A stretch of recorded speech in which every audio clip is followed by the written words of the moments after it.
গঙ্গার গা ঘেঁষে জন্ম নেওয়া ৩০০ বছরের থেকেও বেশি পুরনো এই শহর কলকাতা। এখন তার অনেক কিছুই বদলে গেছে শাসন থেকে প্রশাসন।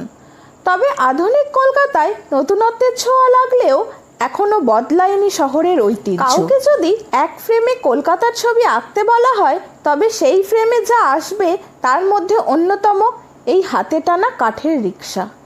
ফলে আজও সেই ঐতিহ্যের অংশ হয়ে শহরের বুকে এখনো চলমান হাতে টানা রিক্সাগুলো। সিমলা থেকে আমাদের এই কলকাতার বুকে কবে চালু হয়েছিল এই হাতে টানা রিক্সা এবং তার বর্তমান অবস্থা কেমন ছিল, সবটাই জানতে হলে আমাদের এই ভিডিওটি পুরোটা দেখতে হবে, মিস করা চলবে না। চলুন মিশে যাই কলকাতার ঐতিহ্যের সঙ্গে।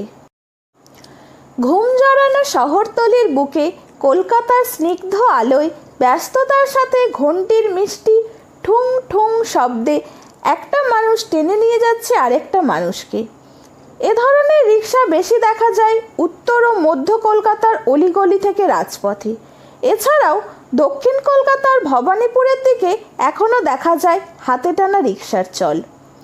ইতিহাসের পাতা থেকে জানা যায়, কয়েক দশক আগে সিমলার পাহাড়ি রাস্তায় হাতে টানা রিক্সা দেখা গিয়েছিল।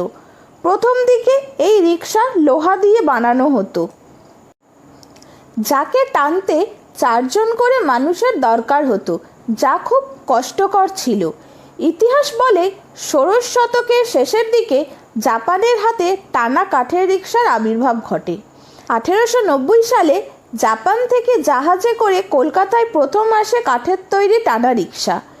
সেই থেকে মিশে গেছে কলকাতার ঐতিহ্যের সঙ্গে।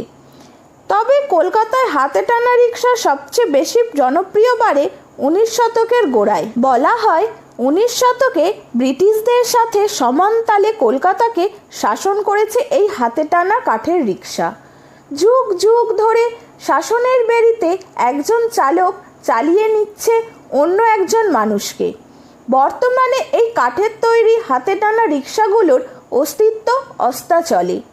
দিন ফুরিয়ে এসেছে কলকাতার এই ঐতিহ্যের। 134 বছরের পুরনো এই হাতে টানা রিক্সা আজ কলকাতার সম্পদ। রিক্সা এই শব্দটি একটি জাপানি শব্দ। আপনারা অবাক হচ্ছেন? এটাই সত্যি। জিনি রিক্সা থেকে এই শব্দটি এসেছে।